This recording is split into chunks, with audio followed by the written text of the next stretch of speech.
Breaking news చూస్తున్నాం. బండి భగీరథ్ కేసులో కీలక పరిణామం చోటు చేసుకుంది. బాధితురాలు తల్లి ఒక ప్రెస్ నోట్ రిలీజ్ చేసింది. లేఖలో బండి సంజయ్ బండి భగీరథ్ పైన కీలక వ్యాఖ్యలు చేసింది ఆ బాధితురాలు తల్లి.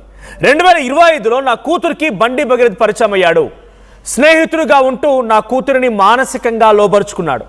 మొత్తం తన కంట్రోల్లోకి పెట్టేసుకున్నాడు.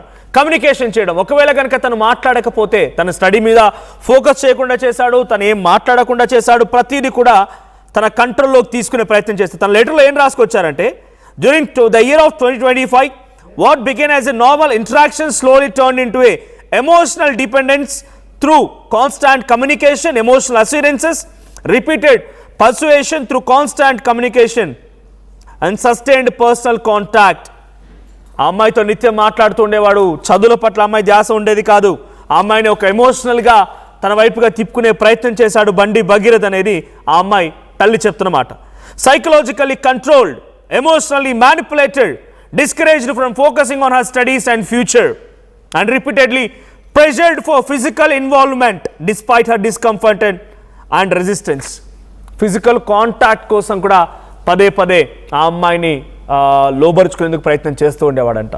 2026లో జనవరిలో, అప్పటి వరకు బాగానే ఉంది, జనవరిలో తన కూతురికి అండ్ భగీరథ్కి మధ్య గొడవ జరిగిందట. భగీరథ్ తన పైన పలుమార్లు అఘాయిత్యం చేసినట్టుగా ఆ కూతురు చెప్పుకొచ్చిందని తల్లి ఆవేదన వ్యక్తం చేస్తూ ఆ ప్రెస్ రిలీజ్ నోట్లో మాట్లాడుకొచ్చింది. డిసెంబర్ 31న ఆ అమ్మాయి పైన బలవంతంగా ఆ అమ్మాయికి మద్యం తాగించి ఆ అమ్మాయి పైన అఘాయిత్యానికి పాల్పడ్డాడట బండి భగీరథ్.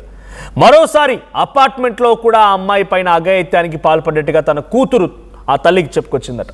ఏప్రిల్ 21న తన కూతురు పైన బ్లాక్మెయిల్ అనేటువంటి ఒక కేసును పెట్టుకొచ్చారు అని చెప్పి ఆ కూతురు చెప్పింది. అయితే ఏప్రిల్ 21న కేసు అయింది. 22న సంగప్ప అనేటువంటి ఒక వ్యక్తి మధ్యవర్తిత్వం కోసం మా ఇంటికి వచ్చాడు. ఏప్రిల్ 23న సంగప్ప ద్వారా మేము బండి సంజయ్ని కూడా కలిసాం. బండి సంజయ్ న్యాయం చేస్తాడనుకుంటే మా గురించి దారుణాతి దారుణంగా మాట్లాడుకొచ్చాడు. నన్ను, నా భర్తని బెదిరించి అక్కడి నుంచి పంపించేశాడు. మీరు ఆర్టీవీ స్క్రీన్ పై చూస్తున్నారు. సుమారుగా 18 పాయింట్లతో కూడిన ఒక లేఖ రాసుకొచ్చింది ఆ తల్లి. సో దీంట్లో 8th పాయింట్ చూడండి. On 22nd April 2026, one Mr. Sangappa visited our residence claiming to represent influential persons connected to the accused side and allegedly attempted to mediate the matter. Thereafter, on April 23rd, 2026, we met Sri Bandi Sanjay Kumar, Honorable Minister of State of for Home Affairs, at his residence. As parents of a suffering child, we entered that meeting hoping for reassurance, protection, humanity. Instead, we returned home with fear in our hearts.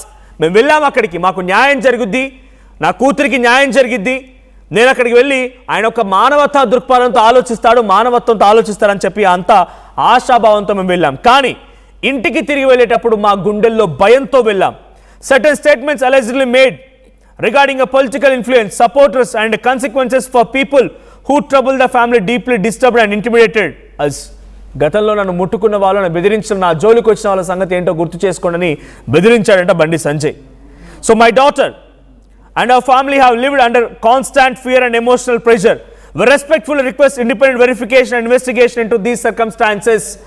మమ్మల్ని బెదిరించాడు. ఆ రోజు నుంచి భయపడిపోయాం. ఎక్కడికి వెళ్ళాలో తెలియదు, ఏం చేయాలో తెలియదు, అంతా భయపడిపోయాం. ఇక మే 8న పేట్ బషీర్బాద్ పోలీస్ స్టేషన్లో ఫిర్యాదు చేసేందుకు మేము అక్కడికి వెళ్ళాం. పోలీసులు ఎంత వేడుకున్నా, ఎంత రిక్వెస్ట్ చేసినా ఆ ఫిర్యాదుని పట్టించుకోలేదు. ఎన్నోసార్లు బతిమాలినా బండి భగీరథ్ మీద ఎఫ్ఐఆర్ నమోదు చేయలేదు. ఇక భగీరథ్పై ముందుగా బెయిలబుల్ కేసులు పెట్టారు ఆ రోజు రాత్రి. ఆ తర్వాత నా కూతురు స్టేట్మెంట్ రికార్డు చేసిన తర్వాత మరిన్నిగా సెక్షన్లని జోడించారు.